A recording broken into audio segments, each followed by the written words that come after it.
এবারে চ্যাম্পিয়ন্স ট্রফিতে আকসার প্যাটেলকে আমি বলবো ভারতের জন্য তিনি ক্রাইসিস ম্যান ছিলেন। যখনই ভারতের আর কি দরকার পড়েছে, প্রয়োজন পড়েছে, যখনই তারা একটু ব্যাকফুটে চলে গেছে কিছুটা তুলনামূলকভাবে, আকসার প্যাটেলের একটি শরণাপন্ন হয়েছে ভারতের টিম ম্যানেজমেন্ট। সেটা তিনি ব্যাট হাতে পারফর্ম করে হোক বা বল হাতে হোক, মানে সমান তালে দু ক্ষেত্রেই আর কি পারফর্ম করে ভারতকে সেই ভরসাটা জুগিয়েছেন। সেই কারণেই আমি তাকে মূলত ক্রাইসিস ম্যান হিসেবে তুলে ধরছি এইবারে চ্যাম্পিয়ন্স ট্রফিতে তিনি যা পারফর্ম ডেলিভার করেছেন। তো আপনারা খেয়াল করে দেখবেন আকসার প্যাটেল কিন্তু বল হাতে তিনি পাওয়ার প্লেতেও যেমন দুর্ধর্ষ বোলিং করেছেন, মিড ওভার্সেও বোলিং করেছেন, আবার অ্যাট দ্য সেম টাইম ডেথে গিয়েও তিনি কিন্তু মানে যথেষ্ট কার্যকরী বোলিং ওই জায়গায় টিম ইন্ডিয়ার জন্য উপহার দিয়েছেন। হয়তো খুব বেশি উইকেট তিনি পাননি, এই 5 ম্যাচে 5টা উইকেটই তিনি পেয়েছেন, কিন্তু এই উইকেটগুলো কিন্তু যথেষ্ট আর কি বলতে গেলে ইমপ্রেসিভ উইকেট ছিল। প্রতিপক্ষ ব্যাটারদের ওই জায়গায় আর কি বলতে গেলে যথেষ্ট বড় বড় নামকেই তিনি ফিরিয়েছেন। খেয়াল করে দেখবেন নিউজিল্যান্ডের ম্যাচে একটা সময় আর কি মানে তখন কেন উইলিয়ামসন একাই আর কি লড়াই করছিলেন, তার উইকেটটা কিন্তু খুবই দরকার ছিল ভারতের পয়েন্ট অফ ভিউ থেকে ম্যাচটা যদি তারা জিততে চাইতো।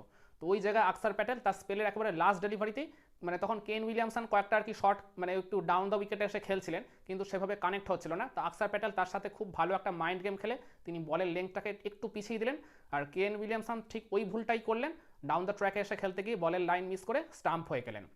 এরপর মানে আমি পাকিস্তান ম্যাচের যদি কথা বলি, রিজওয়ান আর সাওয়াত সাকিলের মধ্যে একটা 104 রানের পার্টনারশিপ হয়ে গেছিল।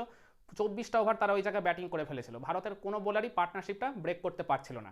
তো আকসার প্যাটেল ওই জায়গায় এসে কী করলেন, তার আগে রিজওয়ান একটা বড় শট খেলতে গিয়ে ওই জায়গায় আর কি জাস্ট বেঁচে গেছিলেন আর কি একটা আর কি লিডিং এজ হয়ে। তো আকসার প্যাটেল মানে রিজওয়ানের তখন ওই দুর্বলতাটা দেখে নিয়েছিলেন বা তার রান তোলার ওই যে তারা, সেটাও কিন্তু তখন তিনি খুব ভালোভাবে পরখ করে নিয়েছিলেন, যার ফলে ওই রিজওয়ানকে তিনি একটা ওই বড় শটের লোভ দেখালেন, মানে লেংথটাকে বলের আবারও পিছিয়ে দিয়েছিলেন, যার ফলে রিজওয়ান ওই ডাউন দ্য ট্র্যাকে এসে মারতে গিয়ে তিনি ওই জায়গায় বলের লাইন মিস করে বোল্ড হয়ে গেছিলেন। আর এরপর যদি আমরা ওই অস্ট্রেলিয়া ম্যাচের কথা ধরি, সেমিফাইনাল ম্যাচটায় সেখানেও কিন্তু তিনি ম্যাক্সওয়েলকে ফিরিয়েছিলেন। ম্যাক্সওয়েল ঠিক তার আগের বলই আকসার প্যাটেলকে মানে একটা স্লগ সুইপ করে মিড উইকেট দিয়ে ছক্কা মেরে দিয়েছিলেন। কিন্তু মানে ম্যাক্সওয়েলের দুর্বলতাটা তো আমরা সবাই মোটামুটি জানি, তো ভারতের টিম অ্যানালিস্টও হয়তো বা ভারতের এই পুরো টিমটাকে মানে ওই প্ল্যানটাই দিয়ে রেখেছিল।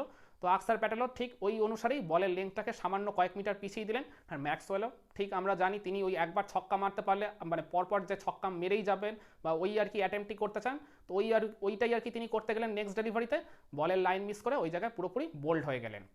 আর এরপরও আকসার প্যাটেলের যদি আমরা বলিংটা ধরি ফাইনাল ম্যাচে, তো ফাইনাল ম্যাচে কিন্তু পার্টিকুলারলি মিড ওভার্সে তিনি যে কন্টিনিউয়াসলি ডট বল করে গেছিলেন ওই ড্যারিয়েল মিচেলকে। ড্যারিয়েল মিচেল তো অ্যাটাকিং ক্রিকেট খেলতে পছন্দ করেন, তো ওই ড্যারিয়েল মিচেলকে কিন্তু টানা তিনি ওই জায়গায় ক্রিজে আটকে রেখে দিয়েছিলেন। 8 ওভার বল করে মাত্র 29টা রান তিনি দিয়েছেন, কোনো উইকেট না পেলেও তার ইকোনমিটা ছিল যথেষ্ট আর কি ডিসেন্ট, মাত্র 3.6। একেবারে স্টাম্প টু স্টাম্প করিডোরে ওই জায়গায় বল করে ড্যারিয়েল মিচেলকে জাস্ট আর কি কোনো জায়গায় দেননি। ওই জায়গায় আর কি ড্যারিয়েল মিচেল অনেকগুলো ডট বল খেলে আর কি নিজের উপরও প্রেশার বাড়িয়ে দিয়েছিলেন, অপর প্রান্তে থাকা ব্যাটারদের উপরও তিনি অ্যাট দ্য সেম টাইম যথেষ্ট চাপ বাড়িয়ে যাচ্ছিলেন। তো যে কারণে মানে ম্যাচ শেষে দেখা গেল নিউজিল্যান্ড ওই জায়গায় 20 থেকে 25টা রান কম করে ফেলেছে, আর মূলত যে সেই কারণেই নিউজিল্যান্ডকে কিন্তু আলটিমেটলি ম্যাচটা হারতে হয়েছে। তো আকসার প্যাটেল এই যে ছোট ছোট রোলগুলো যে প্লে করেছেন বলিংয়ে, তো এইগুলো কিন্তু ভারতের মানে পয়েন্ট অফ ভিউ থেকে তাদের এই চ্যাম্পিয়ন্স ট্রফি সাকসেসফুল মিশনে যথেষ্ট কার্যকরী ছিল। আর এছাড়া মানে ব্যাট হাতে আকসার প্যাটেলের সাফল্য কিন্তু যথেষ্ট ওই জায়গায় বলতে গেলে মানে মানে প্রশংসার দাবি রাখি। পার্টিকুলারলি চ্যাম্পিয়ন্স ট্রফির ভারতের খেলা এই লাস্ট 3টা ম্যাচে নিউজিল্যান্ডের এগেনস্টে ওই গ্রুপ পর্বের শেষ ম্যাচের কথা ভেবে দেখুন, ভারত 30 রানে 3 উইকেট খুইয়ে ফেলেছিল প্রথম পাওয়ার প্লের মধ্যেই। সেখানে এসে শ্রেয়াস আয়ারের সাথে ওই একটা পার্টনারশিপ গড়ে তুললেন 98 রানের, নিজেও খেললেন একটা 42 রানের ফ্যান্টাস্টিক ইনিংস। ভারতকে তো ওই ব্যাটিং কোলাপস থেকে তো তিনি বাঁচিয়ে দিয়েছিলেন। তো ওই জায়গাতে আর তার ওই 42 রানের ইনিংসটা ছোট হলেও সেটা কিন্তু যথেষ্ট ক্রেডিট পাওয়ার যোগ্য রাখে। আর এছাড়া ওই সেমিফাইনালে অস্ট্রেলিয়ার এগেনস্টের ম্যাচটার কথা ভেবে দেখুন, বিরাট কোহলি শ্রেয়াস আয়ারের মধ্যে 91 রানের জুটি হয়ে গেছিল, পার্টনারশিপটা জাস্ট ব্রেক হয়েছিল, কিন্তু আকসার প্যাটেল ওই জায়গায় এসে যে কাউন্টার অ্যাটাকিং ক্রিকেটটা খেললেন, অস্ট্রেলিয়ার বোলারদের এগেনস্টে যে 4 ছক্কা তিনি মারলেন ওই পার্টিকুলারলি মিডিল ওভার্সে, ওইখানে কিন্তু অপর প্রান্তে থাকা বিরাট কোহলির উপর অনেকটা কিন্তু প্রেশার রিলিজ হয়ে গেছিল।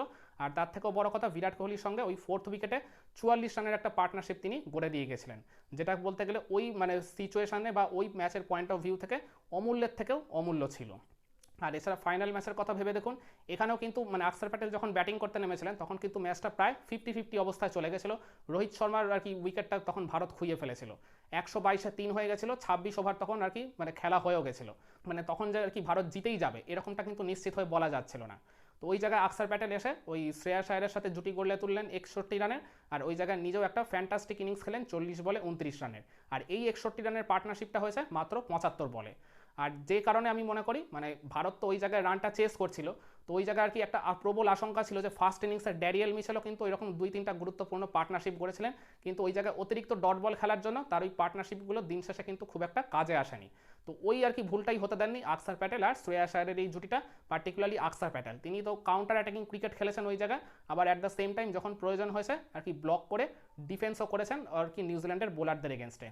আর এছাড়া আমি আকসার প্যাটেলের পাওয়ার প্লেয়ার বোলিংয়ের কথা বলছিলাম, প্রথম ম্যাচের কথা ভেবে দেখুন ওই বাংলাদেশের এগেনস্টে তিনি ওই মানে একদম তার মানে বোলিং করতে আসা প্রথম ওভারেই তিনি পরপর 2টা উইকেট তুলে নিয়ে বাংলাদেশের ব্যাটিংয়ের একেবারে মেরুদণ্ডটাই ভেঙে দিয়েছিলেন। ইভেন তিনি খুবই লাকি যে হ্যাট্রিকটা তার ওই জায়গায় হয়নি রোহিত শর্মা ক্যাচটা ফেলে দেওয়াতে, নাহলে ওই হ্যাট্রিকটা যদি হয়ে যেত তাহলে বাংলাদেশকে আমি মনে করি 100-র নিচেই ভারত সেদিন গুটিয়ে ফেলতেই পারত। তো সব কিছু মিলিয়ে আকসার প্যাটেলের এই আর কি মানে চ্যাম্পিয়ন্স ট্রফিতে তিনি ব্যাট হাতে 109 রান করেছেন, তার ব্যাটিং গড়টা 27+ছিল, বল হাতেও আর কি 5টা উইকেট নিয়েছেন, তার ওই জায়গায় ইকোনমিটা ছিল 4.36। পরিসংখ্যানের দিক থেকে খুব একটা আহামরি না হলেও তিনি কিন্তু এই জায়গায় মানে প্লেয়ার অফ দ্য টুর্নামেন্ট হওয়ার যথেষ্ট যোগ্য ছিলেন।